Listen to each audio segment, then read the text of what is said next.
Well, hello, ladies and gentlemen. Thanks for tuning in. Angela Dryden here, certified life coach, showing ladies how to let go so they can simply live. All right, so I want to dive into this topic today. And if you enjoy any of the topics that I talk about, I do have a topic every week. I write a blog about this topic, and then I share it in my private Facebook group, which is Codependent to Leading Lady. So if you would like to join in on that group, it's a free Facebook group. Please make sure to look at the notes here on YouTube, and you can click in there and come to our group, and I'd love to have you join us. Also, if you aren't a subscriber, make sure to subscribe so that you can be notified when these videos come out. And I try to cover different topics, and all on the process of just creating awareness around ourselves so that we can in turn create stronger and healthier relationships with the people in our lives.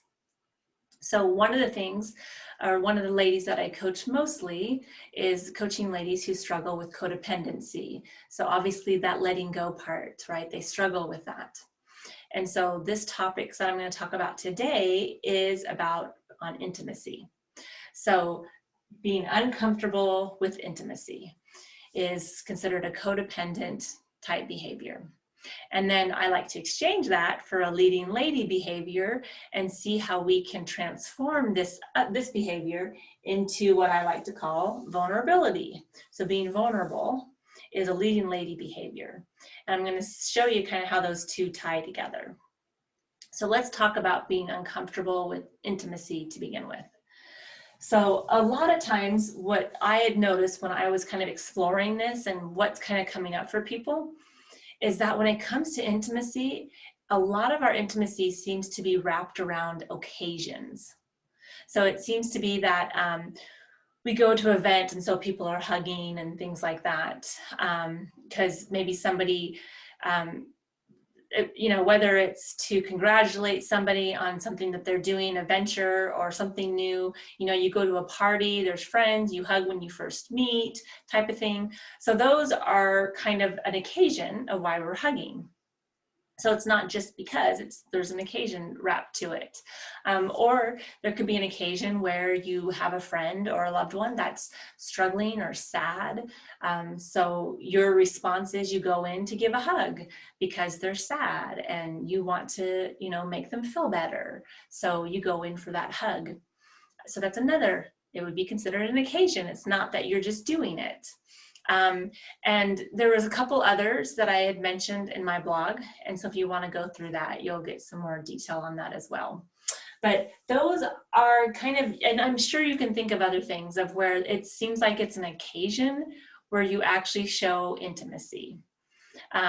Or if somebody does something wrong to you to make it up, they, want to be intimate because that's the way that they show love. So it's actually considered being uncomfortable with intimacy because we're using the occasion to fix something, or we're using the situation trying to solve something instead of looking at intimacy as just purely deciding to give of ourselves, regardless of whatever that person's response is.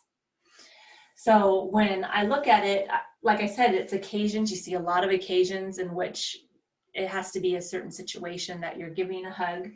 And then reactions of what other people respond to when you're going to give a hug.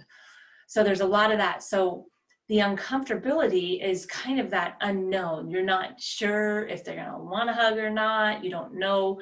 I mean, is this going to be awkward? That type of thing. So there's just this uncomfortable around intimacy.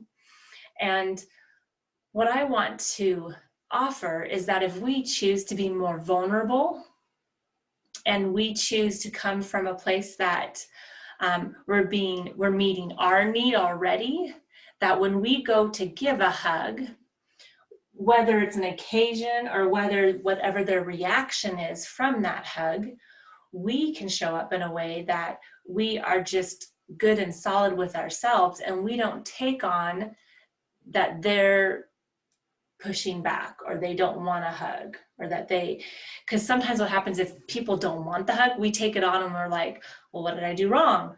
you know, I was just trying to give a hug, or, you know, whatever that kind of emotion or thought comes up for you. Instead of looking at it going, oh, okay, they don't need a hug right now. So instead of looking at that I went in to give them a hug and it's just not a need that they want. And that is where, when it comes to the uncomfortable with intimacy, where's the motivation coming from? So when I talk about vulnerability, I'm talking about your need is already met before you actually give the hug. So one of the things that you might hear, or you might even said yourself, is that, well, I just need a hug, or I want a hug. And when we come from a place that we want or we need, or something needs to be fulfilled, and there's an action that has to come behind it to be fulfilled, we're coming from a place that there's scarcity, right? So we're not already complete. This will complete me, this hug will. And then we start to take it on and we make it mean more than it actually needs to mean. So it actually isn't all about the hug and whatnot, but we make it mean more than what it does mean. And we start to have our thoughts and our interpretation of what they've meant by the way that they responded and reacted. But if we show up with vulnerability, we've already met our own need, right? So we have our own back, and we're showing up and we're giving a hug, or we're doing this, whether or not whatever their response is or their reactions to it, or whether it is for an occasion, we don't take that on and we allow them to get to respond the way they want to. One thing you can always do when it comes to hugs and kisses and all that types of stuff, you can ask, right? Would you like a hug? Is it okay if I give you a hug? You can always ask. There's nothing wrong with asking it. And if you are asking and you feel like you need a hug, you can go in and give them a hug. And let's say you ask somebody, but their response, the way that they hugged wasn't exactly what you wanted back. And again, understanding that that is when you need to do work on your own process of why it is that you feel like they weren't giving you enough of a hug when you asked for a hug, because you had a certain qualification or a certain expectation that you were wanting them to meet for you. Instead, you can go in and give the hug. You're vulnerable. You already have met your own needs, and you're willing to be able to be rejected. Like if they don't want the hug, then that's okay. And you don't take it on, and you don't let it kind of, you know, follow you throughout the day that you feel like you were rejected. Instead, you are clear with that. You already knew what you were going in for. And if whatever their response was, you allow them to have their own response. And you let them have that, and that's okay with you. And so it is through that process of the more we get clear with ourselves, the more vulnerable and open we are and willing to be vulnerable with people, the better that we're going to have with our intimacy with other people. We're going to feel like it's more authentic and true to us. And we're not going to have the thoughts that I need a hug or I want to hug you. Because you can want to hug them and you can ask them for a hug and you can go in for that hug. There's nothing wrong with that. But when they don't hug you back the way you want, it's not going to affect you. You're going to allow them to be them. You know, it's every time we're holding these expectations for people, or, you know, we want to prove that we're a good person, or we want to justify our actions. This energy that we come behind that is just this, it's exhausting. I mean, it's so tiring. And when it comes to intimacy, if you are already tired before you even go in and give the hug, it's not very fun. And you feel really uncomfortable with it, and you're not having a good time. But if you're already really clear and your needs been met, and you're being open to being vulnerable with other people, and you're allowing them to show up how they want to show up, when you start showing up in that way, it gives you permission to meet your own needs, and it gives you permission to allow people to respond the way they want to respond.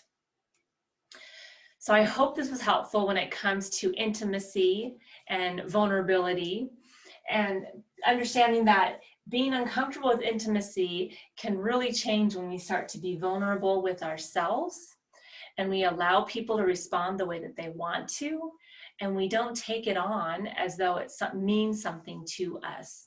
Instead, we're like, oh yeah, right, you know, oh, okay. No, you gave me your response, all right. And you can go on to the next person and hug them.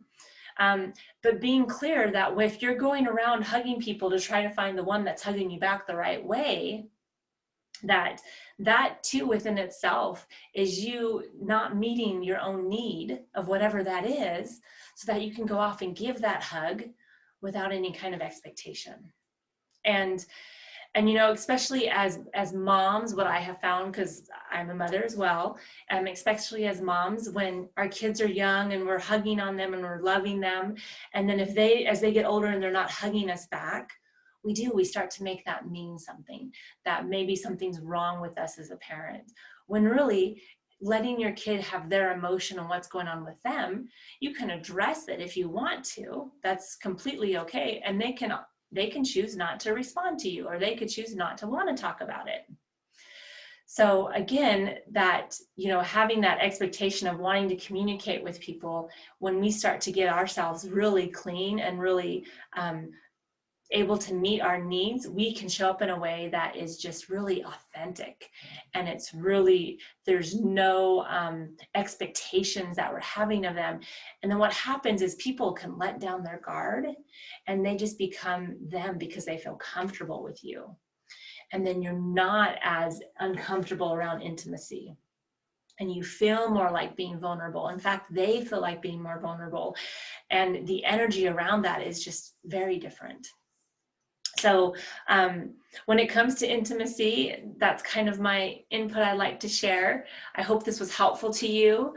I do enjoy being able to put this out there, and my goal is that you can get some tidbits of information. Maybe there's something that resonates with you more than others. That's all good. Please feel free to reach out to me if you have any additional questions. And like I said, you can find me on different social media platforms, of course, here at YouTube, as well as in my Leading Lady to Codependent, or Codependent to Leading Lady group. And then you can find me underneath Action, then the number 2, Awareness. And I am Angela Dryden, Certified Life Coach. Thanks so much for tuning in, and we'll talk to you again next week on a different topic. Thanks. Bye.